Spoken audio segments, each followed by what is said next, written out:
और की तोहर चढ़ल जवानी लागल आग के गोला और बर भेलवा अब नहीं रहलोगे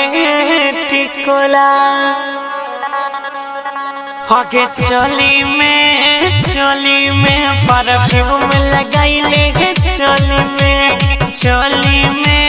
चोली में परफ्यूम लगाइले चोली में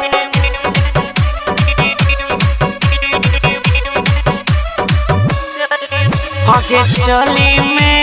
चोली में परफ्यूम लगाइले चोली में परफ्यूम लगाइले चोली में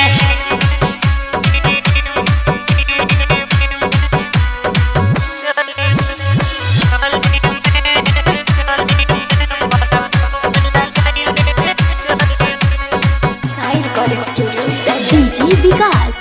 मटियार कला सीतामढ़ी।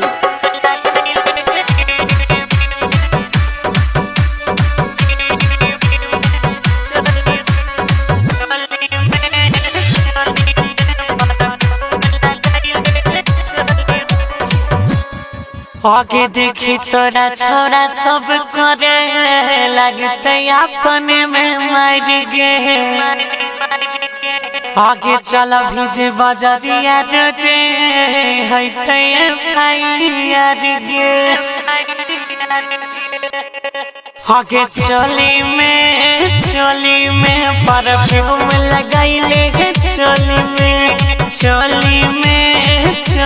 में परफ्यूम लगाइले चोली में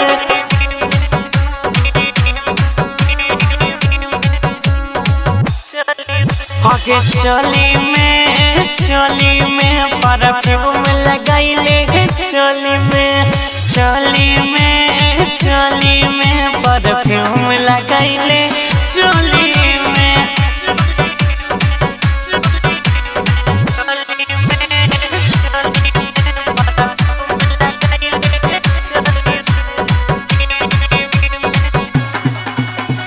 डीजे विकास मटियार कला सीतामढ़ी।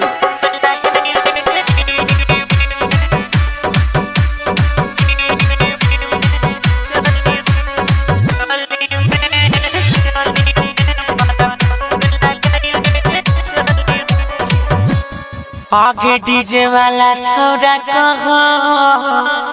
ढाई छी कहर गे सन्नी गौरव मरते तोरे ला हर खाई के जहर गे आगे चोली में परफ्यूम लगाइले चोली में परफ्यूम लगाइले चोली में